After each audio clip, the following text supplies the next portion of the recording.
आचार्य वर श्री नेमिचंद्र स्वामी जी की जय हो। वर्तमान में विचरित सर्व आचार्य उपाध्याय साधु भगवंतों की जय हो। तो हम बंद जो अधिकार है उसमें प्रकृति बंद देखा था, फिर स्थिति बंद देखा था, फिर अनुभाग बंद, उस पर हमने काफी गाथाएं पढ़ी थी। तो अनुभाग बंद 4 प्रकार का होता है। कौन से 4 प्रकार है? लता, दारू, अस्थि और शैल। अम, अनुभाग यानी क्या है? अनुभाग क्या होता है? अनुभाग ड्यूरेशन। ड्यूरेशन नहीं, ड्यूरेशन वो स्थिति कहलाती है। ओके। अनुभाग मीन्स रस, मंद या हाँ, इंटेंसिटी, रस, उनकी जो शक्ति होती है ना, कर्म को फलदान शक्ति कहो, कितने जोर से वो है ना उनका फल। जैसे कोई मेडिसिन लेते हो तो 100 mg किलो तो थोड़ा फल देगी, और 500 mg किलो तो ज्यादा उसका प्रभाव होता है। ऐसे ही अनुभाग जितना ज्यादा होता है ना, उतना हमारे आत्मा पे उसका एक प्रभाव होता है। तो जैसे मिथ्यात्व का हमने देखा था ना, मिथ्यात्व जो है सरघाती देश घाती, इसमें क्या कह रहे कि ये देखो दृष्टांत है ना, कि मिथ्यात्व है ना वो अनुभाग जिनका शैल वाला हो, अस्थि वाला हो, और दारू का बहुभाग, वो सब मिथ्यात्व वाला अनुभाग है।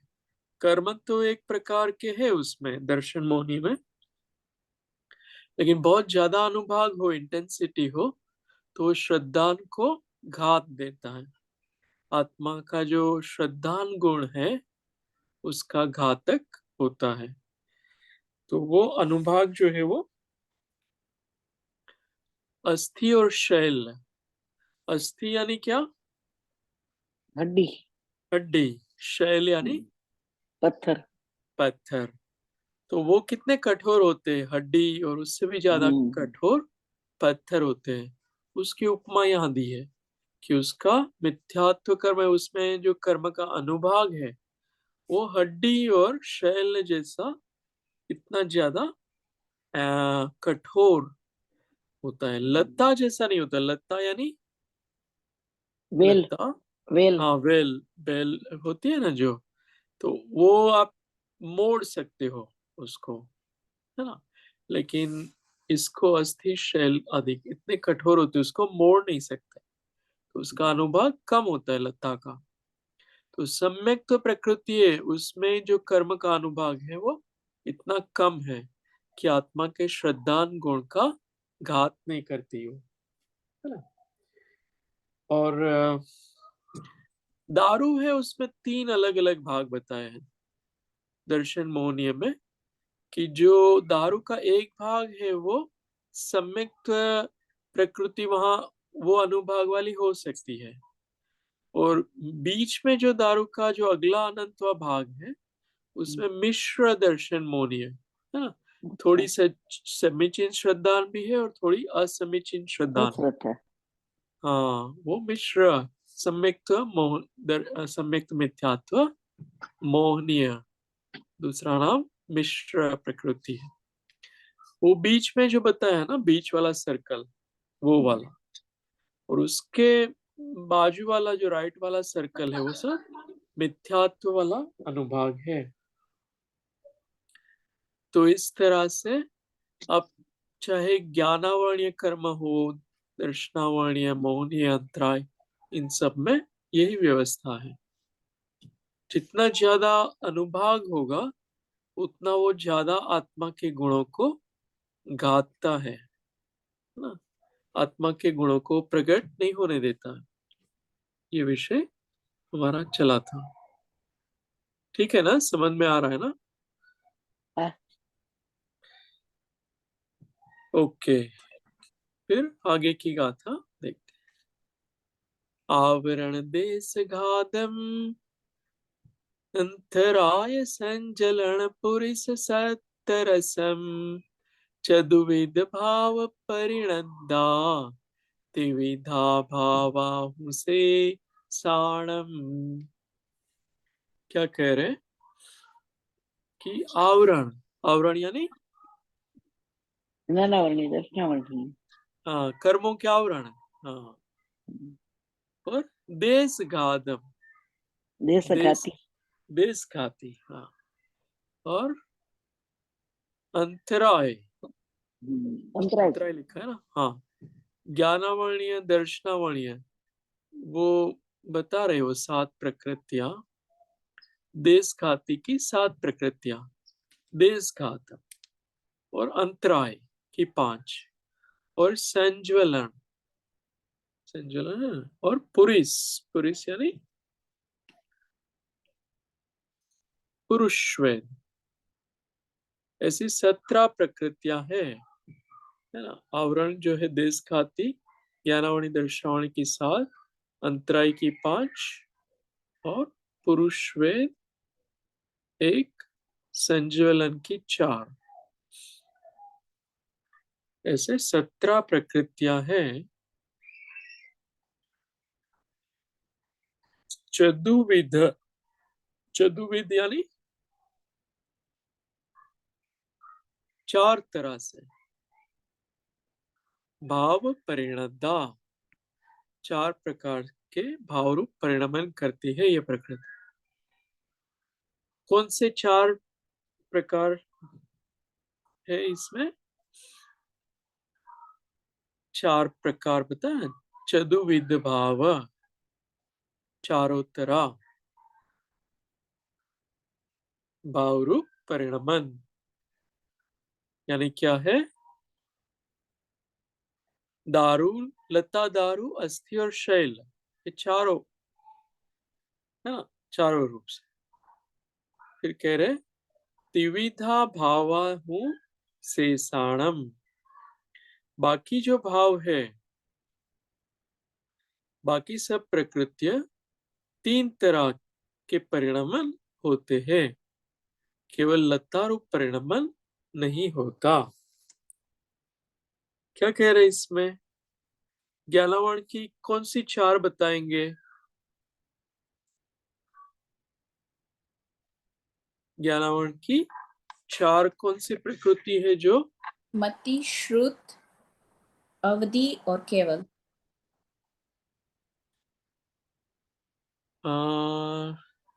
केवल नहीं नहीं आएगी। आएगा। मन पर ये मन। हाँ, मन मन पर्याय आएगा। हम्म। मति, श्रुत, अवधि और मन पर्याय। पर है। इसमें चारों प्रकार के भेद है, जो भावों के भेद है ना, वो चारों प्रकार के हैं। कौन से चारों प्रकार? लता, दारू, अस्थि और और शैल। और शैल। हाँ, क्यों है इसमें चारों प्रकार है? चारों क्यों है, 3 क्यों नहीं है? ये चारों क्यों है इसमें? ज्ञानावणी की 4 प्रकृति, दर्शनावणी की 3 है ना, उसमें ये 4 क्यों है, 3 क्यों नहीं है?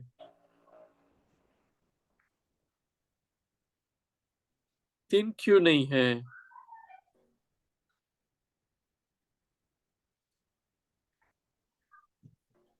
लता का कार्य क्या है? लता और दारू का एक एक अनंतवा भाग, उसका कार्य क्या है? अगर इतना ही अनुभाग हो तो क्या होगा? मतलब लता और दारू जो है वो बहुत कोमल होते हैं, हाँ, जल्दी चले जाएंगे। और जैसे जैसे ज्यादा हमारे कर्म बनते हैं तो इसके बाद अस्थि में जैसे हमारी हड्डी जितना स्ट्रांग है और शैल है वो पत्थर जितना स्ट्रांग है, तो हमारे जो कर्म है वो धीरे धीरे जितना गहरा है, जितना खराब है, उतना स्ट्रांग होता जाएगा। हाँ इसमें, हाँ वो सही है, जनरल है ना।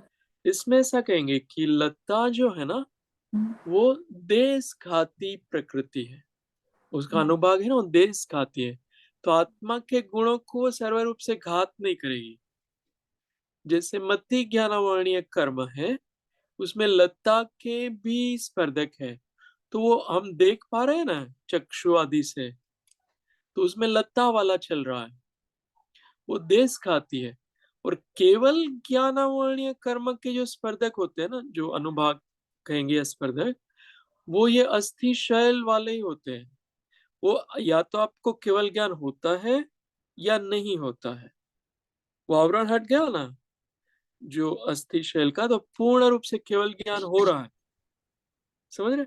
मति ज्ञान आदि में ऐसा नहीं है, मति शुद्ध अवधि मन प्रिय, उसमें थोड़ा ज्ञान हो रहा है पर थोड़ा ढंग हुआ। तो देश खाती प्रकृति और थोड़ा ढंग देती है और थोड़ा खुला रखती है, समझ में आ रहा है। देश खाती, ये हाँ, लता समझ। जो है ना वो देश खाती में आता है। अस्थि शैल वगैरह सर्वघाती है, आत्मा का गुण को सर्व रूप से घात कर डालती हो। तो आपको कुछ दिखेगा ही नहीं, मान लो सर्वघाती का उदय आया ना, तो आपको कुछ नहीं दिखाएगा। जैसे कि मति ज्ञानावर्णीय प्रकृति है ना, वो दोनों प्रकार की है, उसमें सर्वघाती स्पर्धक भी है और देशघाती भी है, इसलिए चारों भेद बताए। देशघाती किस अपेक्षा से है, मति ज्ञानावर्णीय देशघाती किस अपेक्षा से है, क्योंकि वो हमें देखने दे रही है ना, मति ज्ञान हो रहा है, पांचों इंद्रिय मन से ज्ञान हो रहा है ना, इसलिए वो देश खाती है। उसमें लता आदि के स्पर्धक है, दारू का अनंत एक भाग। और मति ज्ञानावर्णीय कर्म है वो सर्वघाती किस अपेक्षा से है, सर्वघाती किस अपेक्षा से है, सोचो। हमें क्या, मति ज्ञान में क्या हमारा नहीं हो पा रहा है, इसलिए वो सर्वघाती का उदय भी चल रहा है।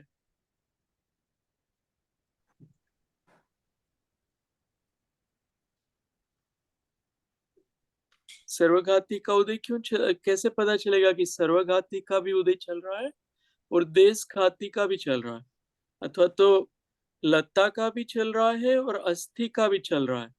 कैसे पता चलेगा कि मति ज्ञानावरण में दोनों का उदय चल रहा है।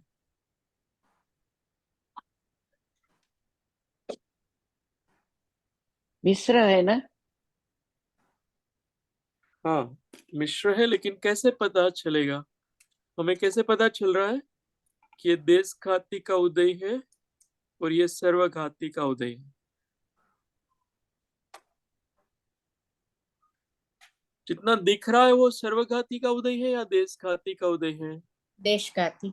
देशघाती का। और सर्वघाती का उदय कैसे है, सोचो, सर्वघाती का उदय कैसे है, तो क्यों है कुछ हमें। हाँ तो उसमें केवल ज्ञानावरणीय आएगा हाँ केवल सर्वघाती का। ज्ञानावणी का नहीं, हाँ वो तो है ही आता नहीं, सर्वघाती। हाँ जी, केवल ज्ञान नहीं आता है, इसीलिए सर्वघाती है। हाँ वो उसका नहीं पूछ रहे, मति ज्ञानावणी का पूछ रहे हैं, हम्म हम्म हम्म मति श्रुत अवधि मन पर्याय का पूछ रहे हैं। क्यों उसमें सर्वघाती का भी उदय है, चारों तरह से बताया ना सेलादी, चारों तरह लता भी है, दारू अस्थि और शैल चारों है, तो उसमें सर्वघाती किस अपेक्षा से बनेगा कि जितना आपको नहीं दिख रहा है ना वो सर्वघाती स्पर्धकों का उदय है, अथवा तो अस्थि शैल का उदय है। मान लो आप कोई हाइकिंग पे जाओ, दूर दूर के पर्वत देखो, है ना, तो आपको उससे उसके बाद कुछ नहीं दिख रहा है, कुछ लिमिट तक ही दिख रहा है। तो लिमिट के बाहर नहीं दिख रहा है ना, वहां सर्वघाती स्पर्धकों का उदय है, अथवा अस्थि और शैल का उदय जानना। आप आप हाथ को देख रहे हो, तो हाथ जितना दिख रहा है आंख से वो लता वाला उदय है, और हाथ के अंदर जो नहीं दिख रहा है ना, वो अस्थि शैल वाला उदय है। आप थोड़ा सेल्स देख पा रहे हो, वो देश खाती का उदय है। और सेल्स के अंदर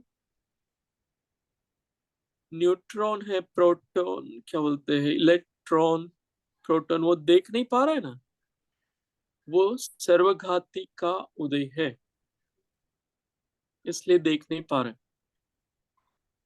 तो इस तरह से ये चारों तरह के भाव रूप परिणमन करती है, ये 17 प्रकृतियां। थोड़ा समझ में आ रहा है? हाँ, समझ में आया अभी। अभी आया? हाँ, हाँ वेरी गुड। हाँ। तो ये चार्ट में ये बता रहे हैं कि ये जो प्रकृतियां है ना, उसमें लता, दारू, अस्थि और शैल चारों है। और नीचे की जो प्रकृतियां हैं, केवल ज्ञानावरण, केवल दर्शनावरण, 5 निद्रा और 12 कषाय, ये जो प्रकृतियां हैं वो सर्वघाती स्पर्धक ही होते हैं। उसमें लता नहीं होती, लता नहीं है उसमें, समझ रहे हैं ना, लता नहीं है, इसलिए वो सर्वघाती है। अगर लता होता ना तो सर्वघाती नहीं बन पाता। 8-9 कषाय है वो, उसमें भी लता नहीं बताई।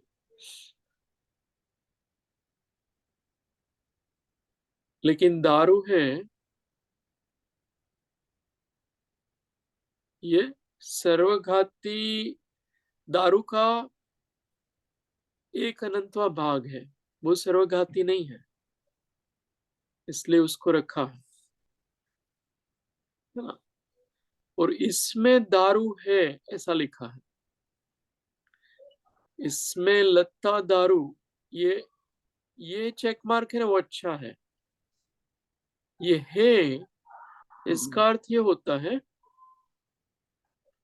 कि आपका यहां तक का पहला सर्कल है ना, वहां तक का है, वो सर्वघाती नहीं है, वो देशघाती है।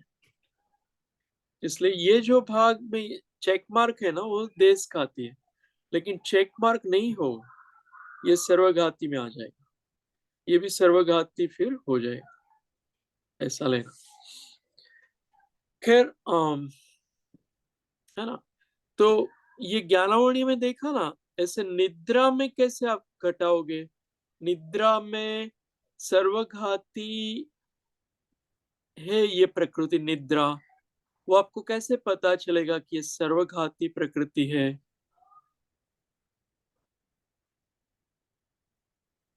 निद्रा जो 5 प्रकार की निद्रा, उसको सर्वघाती में क्यों गिना है? दर्शनावर्णीय है ना, सर्वघाती। हाँ, दर्शनावली निद्रा जो है ना, सब सर्वघाती नहीं है। चक्षु, चक्षु दर्शन, अवधि दर्शन सर्वघाती नहीं है। अवधि और केवल तो हाँ, केवल नहीं केवल लेने है। का। हाँ, केवल दर्शनावरणी है और 5 निद्रा है, समझ रहे हैं ना, वो सर्वघाती में लिखा है। अच्छा। देखो यहाँ लिखा है, उसमें 3 तरह के परिणमन है, 4 तरह के नहीं है। 3 दर्शनावर्णीय लिखा है। हाँ, तो निद्रा आपको आ रही है, मान लो निद्रा में हो, सोचो निद्रा में हो, तब आपको कुछ दिख रहा है क्या? नहीं दिखाई देता। नहीं दिखाई देगा, इसलिए वो सर्वघाती है। निद्रा खुल जाएगी ना थोड़ी सी तो दिखेगा, लेकिन निद्रा का उदय हो तो नहीं दिखेगा, इसलिए उसको उसमें लिखा है। उसमें लता नहीं है, उसमें दारू है। ऐसा लेना। तो केवल दर्शनावरणी को क्यों अ, अ, ये सर्वघाती बोला? क्योंकि केवल दर्शन है ना, केवल ज्ञान के साथ केवल दर्शन होता है। हाँ हाँ।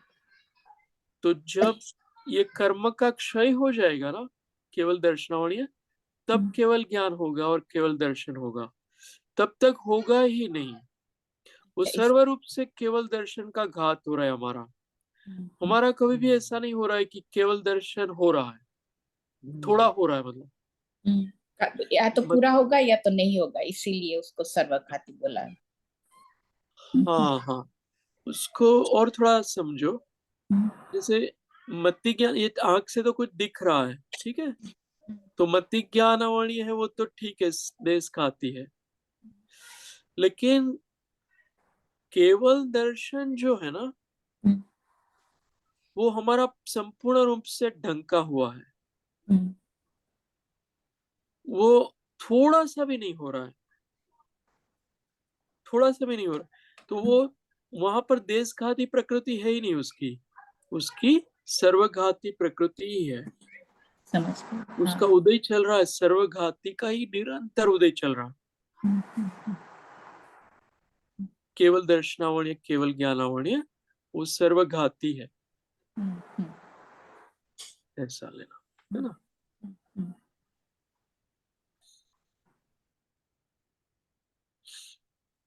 नीचे क्या लिखा है, क्या मिथ्या तो अन्य सर्वघाती के साथ ले सकते हैं? हाँ, उसके जैसा ही है, ठीक है। वो जो चार्ट बनाया था ना मिथ्यात्व का, ऐसा ही यहाँ पर सर्वघाती के रूप ले लेना,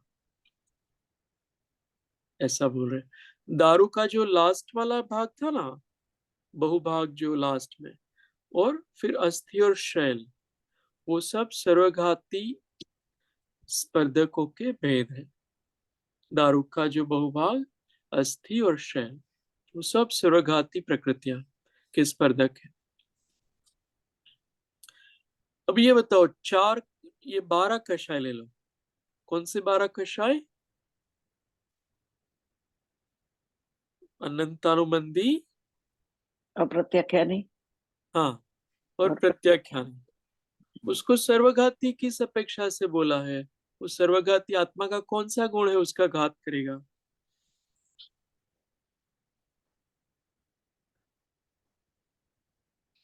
कषाय कौन से गुण का, आत्मा के कौन से गुण का घात करता है?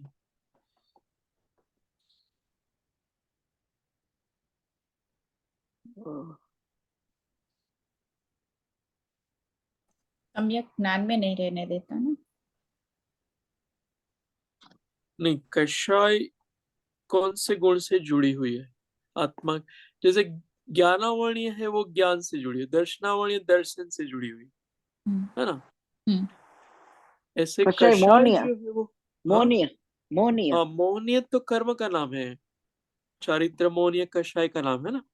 लेकिन मोहनीय कर्म आत्मा के कौन से गुण का घात करती है? वितरकता। हाँ, इतना ठीक है, राग द्वेष है वही कषाय है, लेकिन आत्मा का गुण कौन सा हुआ? जैसे ज्ञान है, दर्शन, दर्शन है, ऐसे आत्मा दर्शन, का कौन सा दर्शन। गुण है? हाँ, कषाय कौन से गुण का घात करती है? हमें कषाय बहुत आती है ना, मान लो क्रोध हो, लोभ हो, मान हो, माया, वो कौन से गुण का घात कर डालती है?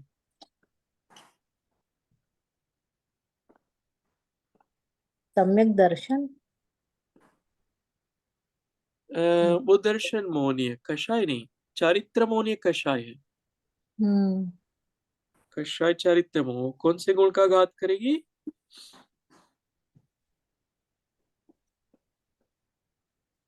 चरित्र नहीं लेने देंगे, साधु हाँ, नहीं रहने देंगे। चारित्र, चारित्र कहो, या तो उसको गुण के अपेक्षा से लोग लेंगे तो आत्मा के सुख गुण को, जो अनंत सुख है ना, अनंत ज्ञान, अनंत दर्शन, अनंत सुख और अनंत वीर्य, तो सुख गुण का घात कषाय करती।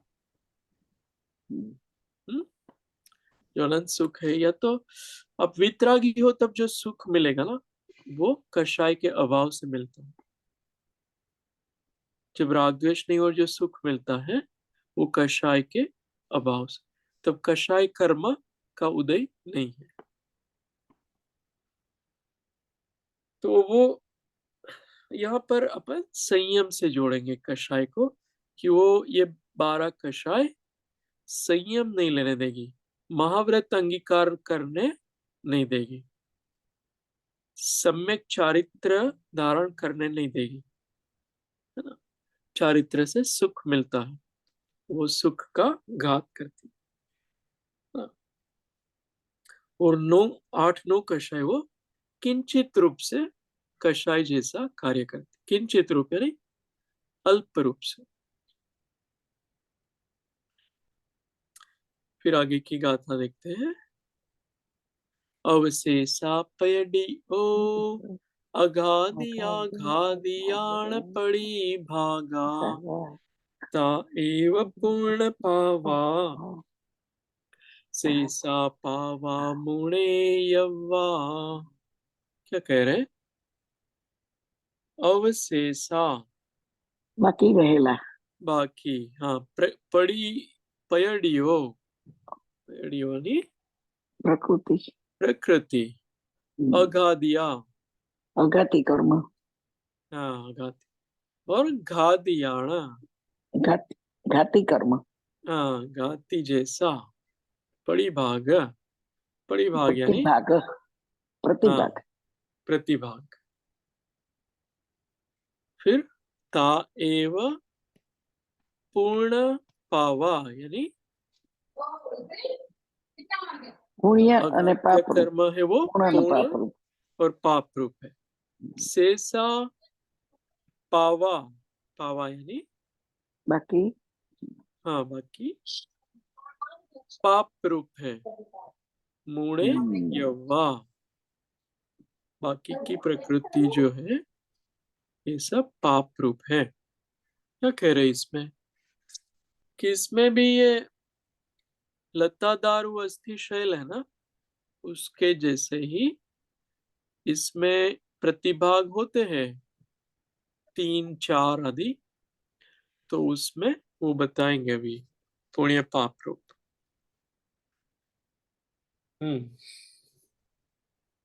आप पढ़िए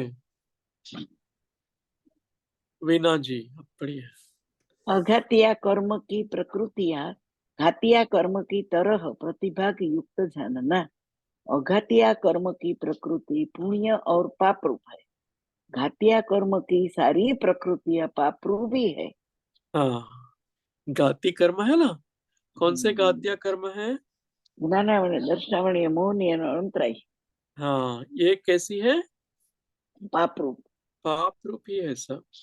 क्यों पाप रूप बताया उनको, पुण्य रूप तो क्यों नहीं आत्मा के बताया? गुणों का घात करते हैं ना। हाँ, ये सब घाती कर्म है ना, आत्मा के गुणों का घात करते, और अघाती है वो आत्मा के गुणों का घात नहीं करते हैं। हाँ, वो 2 प्रकार की, पुण्य और पाप। और पाप उसका अनुभाग अभी बता रहे हैं, देखो। गुड़ खंड सकरामीय सरिसा सत्था हुणिम्ब कंजीरा विसहाला हल सरिसा सत्ताहु अगाधि पड़ी भागा। देखो इसमें 8 भेद बताए हैं, पुण्य और पाप में 4-4 भेद है ना। गुड़ यानी गुड़ खंड, खंड, शक्कर शक्कर, शक्कर, और अमीय अमृत समान अमृत, हाँ सरिसा समान। सत्था, सत्था यानी उनके समान, उनका होना, सत्व शक्ति, शक्ति लेंगे सत्ता। फिर कह रहे हैं ये पुण्य वाला भेद है, गुड़ खंड शक्कर और अमृत, ऐसे अनुभाग उसमें होते हैं 4 प्रकार। पाप में क्या है? निम्ब, निम्ब यानी नींद निम्ब, लिमड़ो, निम्ब, हाँ लिमड़ो, निम, निम्ब, हाँ सही है। निम्ब, कंजीर, कंजीर, कांजीर, कांची, कान, डिफरेंट काली, काइंड ऑफ काली जीरी खाई है कभी? काली जीरी बोलते, काली जीरी, काली चीरी काली जीरी, हाँ। कंजीर। विष, विष जहर यानी जहर। हाँ। और हलाहल, हड़ाहड़ हला विष कहे ना, हड़ाहड़। हलाहल विष, हाँ हम्म, वो इस प्रकार का विष है जो उसको बहुत। छुओगे और मर जाओगे। हाँ, हाँ, थोड़ा सा लिया और मर गए। हम्म, सरिसा, उनके जैसी पाप प्रकृतियां होती है, उनकी शक्ति होती है। अगाधि बड़ी भागा, अगाधि कर्म में ये 8 प्रकार बताए हैं। देखते हैं इसमें। प्रशस्त प्रकृतियां 42 है और अप्रशस्त 37 है। हम्म, उसमें गुड़ खांड, शर्करा अमृत और नीम कांजीर, विष और हलाहल। हाँ, नीचे का पढ़िए आप वीणा जी। जैसे जैसे गुड़ खांड आदि अधिक अधिक मिष्ट है, वैसे इन प्रशस्त प्रकृतियों के स्पर्धक उत्तरोत्तर मिष्ट रूप है, अर्थात अधिक अधिक सांसारिक सुख के कारण है। हाँ, जैसे नींब कांजीर आदि उत्तरोत्तर अधिक अधिक कड़वे है, अधिक अधिक दुखद है, वैसे इन अप्रशस्त प्रकृतियों के स्पर्धक उत्तरोत्तर अधिक अधिक कड़वे है, अधिक अधिक दुख के कारण है। हाँ, बहुत अच्छा। तो जैसे हमें बहुत ज्यादा सुख का अनुभव होता है ना, कब होता है सुख जब का? सब अपने मन का होता है तब। मन का होता है, चीजें कुछ मिल जाए, इष्ट का संयोग हो जाए, अनिष्ट दूर हो जाए। हाँ? तो वहां पर कौन सा अनुभाग चल रहा है, कौन सा है इसमें से अनुभाग? गुड़ खांड शर्करा अमृत वाला प्रशस्त हाँ। प्रकृति। तो हाँ, सब अमृत। हाँ वो शर्करा अमृत में ज्यादा लेंगे, है ना।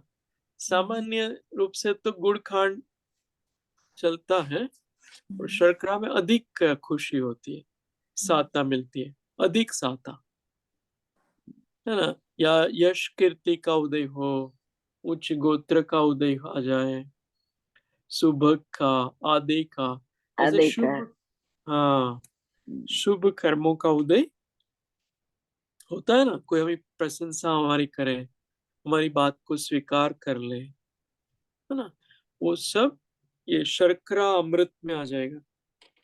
खांड भी ले सकते हो। और बहुत अपमान हो, शरीर में दुख आ जाए, बहुत ज्यादा पेन हो जाए, तो कौन सा अनुभाग का उदय है? नींबू। हाँ, कांजीर और विष। विष, है ना, वो ज्यादा अनुभाग अप्रशस्त प्रकृति का है वो, है ना। वो उदय में ज्यादा ज्यादा कड़वा लगता है, अधिक अधिक दुख के कारण है। ये ये सब सांसारिक, हाँ अशाता वेदनीय का उदय होता है ना। हाँ, से दुख मिलता है। हम्म। बहुत ज्यादा हो तो विष वाला, हलाल उससे भी बहुत मिष्ट। ज्यादा पेन हो। कुछ लोग पेन किलर लेते हैं ना, हाँ। परकोसेट और ये वो टाइलेनॉल से शुरू करते हैं। वो सब पेन किलर क्या करती है कि आत्मा के ज्ञान गुण को ही ढंग देती है। वहां पता ही नहीं चलता क्या हो रहा है। हाँ, पेन किलर ऐसा कार्य करती है। खैर, लेकिन पेन जब हो तो वो ये कर्मों के उदय है, विष और हलाहल।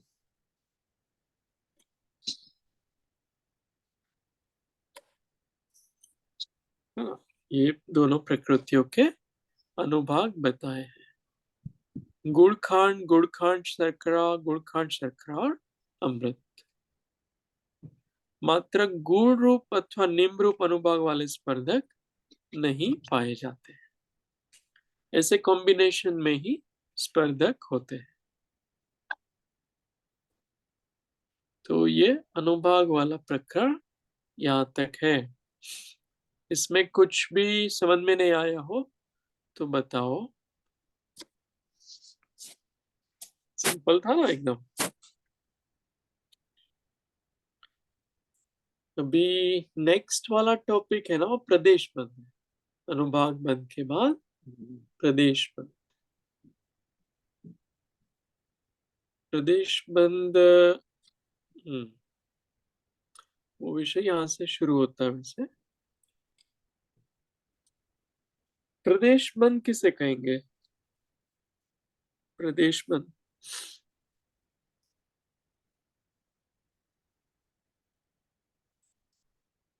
बताओ, प्रदेश बंध किसको बोलेंगे?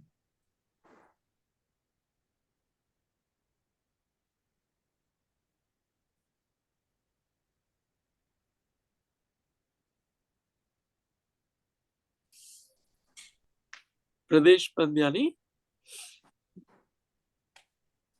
आत्मा के साथ कर्म बंध का जुड़ना।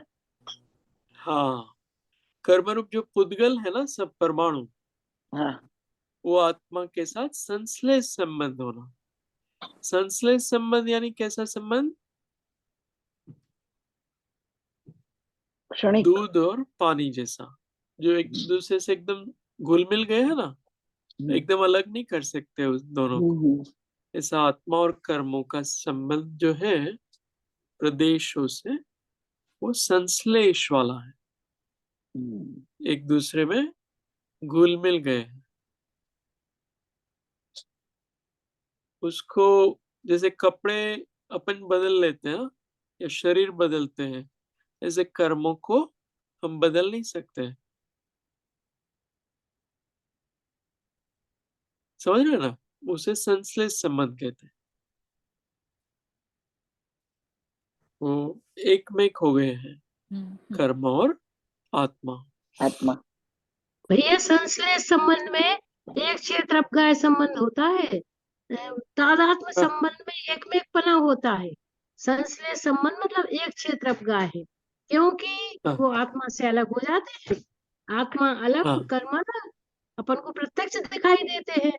सिद्ध अवस्था में सिद्ध भगवान के कर्म अलग हो गए और भगवान आत्मा अलग हो गए, तो वो संश्लेष संबंध मतलब एक क्षेत्र अपगाय संबंध है, वो तादात्म्य संबंध नहीं है। हाँ, एक क्षेत्र। सही है, वो ज्ञान और आत्मा का तादात्म्य संबंध है। सही है, सही है। हाँ, ज्ञान और आत्मा का तादात्म्य संबंध है जी।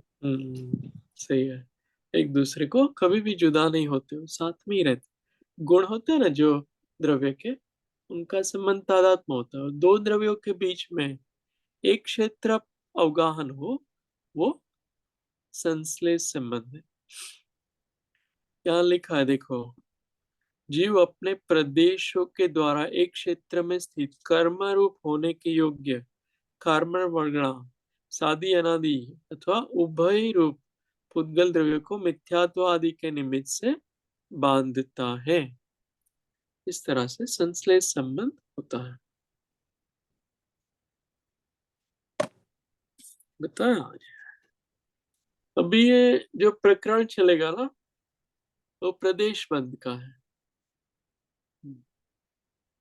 ये शरीरो गाह्य मेय खेतम अणेय खेतम तु अवशेष लोय खेतम खेतनुसारिठियम रूबी। क्या कह रहे हैं? एक यानी एक शरीरो यानी शरीर, एक शरीर। फिर शरीरो गाह्य अवगाहना। जहाँ रुका हुआ है ना जो शरीर, वो अवगाहना। बेय खेतम, मेय को एक क्षेत्र लिखा है, एक क्षेत्र। और अणेय खेतम यानी अनेक क्षेत्र, अन्य क्षेत्र या अनेक क्षेत्र है। हाँ, अनेक क्षेत्र है। हाँ, एक के सिवा बाकी के जो क्षेत्र है वो अनेक क्षेत्र। अवशेष लोय खेतम, अवशेष बाकी जो बाकी के बाकी रहेला हाँ लोय यानी लोक लोक लोक के क्षेत्र खेतमिंग क्षेत्र हाँ खेतनुसारी ठियम रूवी क्षेत्र अनुसार ये यम मतलब पुद्गल स्थित हाँ द्रव्य का प्रमाण जानना ऐसा कह रहे हैं। ये बहुत अच्छी गाथा है, इसको हम देखते आज, फिर विराम लेंगे। इसमें क्या कह रहे हैं कि एक शरीर से रुकी हुई जगह को एक क्षेत्र एक कहते हैं क्षेत्र और बाकी सब लोग के क्षेत्र वो अनेक क्षेत्र है। अपने अपने क्षेत्र के अनुसार ठहरे हुए पुद्गल द्रव्य का प्रमाण त्रैरासिक से समझ लेना चाहिए। तो इसका चार्ट है ना, उसमें बताएंगे। ये बहुत अच्छा है ये मैं पहले दिखा देता हूँ कि ये एक क्षेत्र है जहाँ ऐसे भगवान की प्रतिमा जैसा बताया ना चित्र, वो एक क्षेत्र है और बाकी के जो क्षेत्र है वो अनेक क्षेत्र है ना। लोकाकाश में बाकी के क्षेत्र अनेक क्षेत्र है और पूरे लोकाकाश में पुद्गल द्रव्य स्थित है ना। तो इतने सारे पुद्गल द्रव्य हैं। पुद्गल द्रव्य कितने हैं लोकाकाश में? कितने पुद्गल द्रव्य हैं? अनंत है ना। अनंत अनंत हाँ अनंत तो है, लेकिन जीव राशि जितने जीव है ना, आत्मा, उसका और पुद्गल का रेशियो कितना है? एक जीव और पुद्गल, उसमें रेशियो होना चाहिए ना।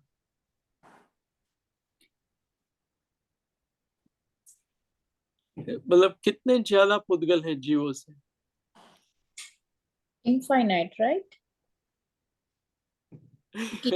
हमारे में एक एक जीव एक है, बट अगर हम देखा जाए कि परमाणु कितने हैं हाँ तो तो वो सब वो पुद्गल हो गए ना। हाँ वो सब पुद्गल हो गए। तो अनंत वो आंसर सही है।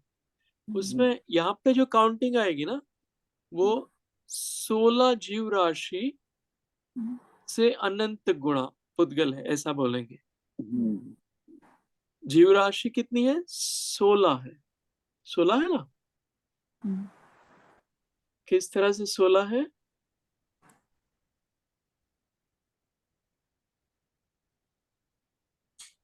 पृथ्वी जल अग्नि वायु वनस्पति का है ना 5 भेद और फिर 2 3 4 5 इंद्रिय और उसमें सूक्ष्म बादर के भेद करो ना तो वो 16 हो जाएंगी। संगी असंगी पंचेंद्रिय में वो 2 भेद भी करना तो 16 हो जाएंगी। तो उससे अनंत गुणे पुद्गल बताए, जितनी 16 जीव राशि से अनंत गुणे पुद्गल है। तो अभी वो रेशियो निकाल रहे हैं यहाँ पर, है ना। अभी ये बता रहे हैं कि एक क्षेत्र में एक जीव के शरीर के अवगाना रूप क्षेत्र को एक क्षेत्र कहते एक हैं। क्षेत्र और उसका प्रमाण कितना है? लोकाकाश में इनका प्रमाण कितना है?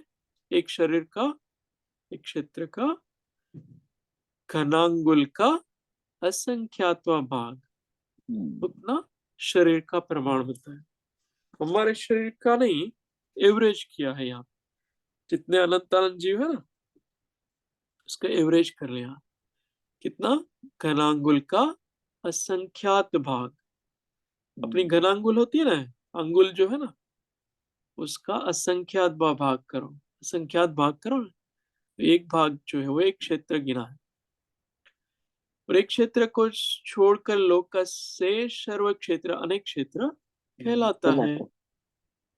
लोक का असंख्यात बहुभाग अथवा लोक से कुछ कम वो अनेक क्षेत्र है। इसका मैथमेटिक्स बहुत आएगा आगे, इसलिए पहले डिफाइन किया है एक क्षेत्र और अनेक क्षेत्रों को, फिर उसमें बहुत सारे भेद प्रभेद आएंगे। ये लास्ट पेज ले लेते हैं। इसमें कह रहे एक अनेक क्षेत्र में स्थित पुद्गल द्रव्य सर्वलोक में अनंत पुद्गल द्रव्य है, तो एक क्षेत्र में कितने पुद्गल है? ये त्रैरासिक से बताए। 16 ख यानी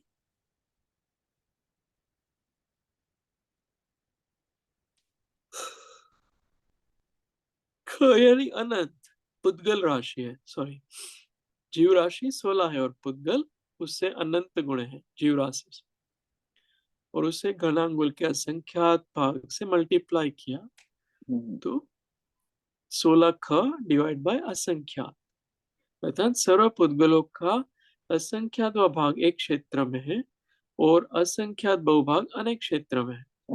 लोकाकाश में जितने पुद्गल है ना, उसका असंख्यात भाग एक क्षेत्र में और बहुभाग अनेक क्षेत्र में। सर्व पुद्गलों का असंख्यात भाग भी अनंत पुद्गल द्रव्य रूप है, वो भी अनंत राशि है। एक शरीर जो है ना, जितने क्षेत्र में वहां पर अनंत पुद्गल है, ऐसा बता रहे, एक क्षेत्र में भी अनंत पुद्गल है। तो इस तरह से हम लोग इस पुद्गल के बीच में रह रहे हैं ना, उसमें एक क्षेत्र में इतने पुद्गल और अनेक क्षेत्रों में कितने पुद्गल है वो यहाँ पर बताया है। फिर आगे की गाथाएं देखेंगे कल, है ना। इसमें बहुत अच्छे अच्छे रोचक विषय है, वो हम देखेंगे। ठीक है, यहाँ तक रखे।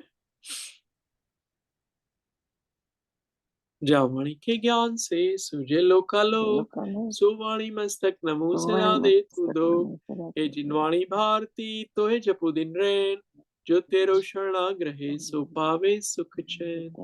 9 बार नमोकार मंत्र का उत्सव।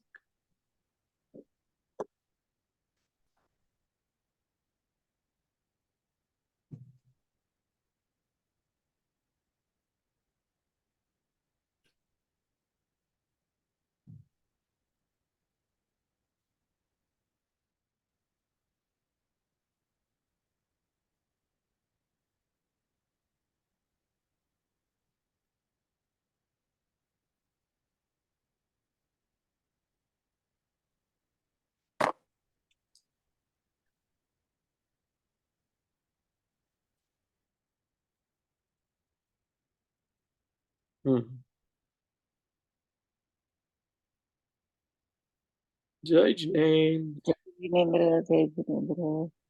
जय जिनेन्द्र। जय जय। थैंक यू जय जिनेन।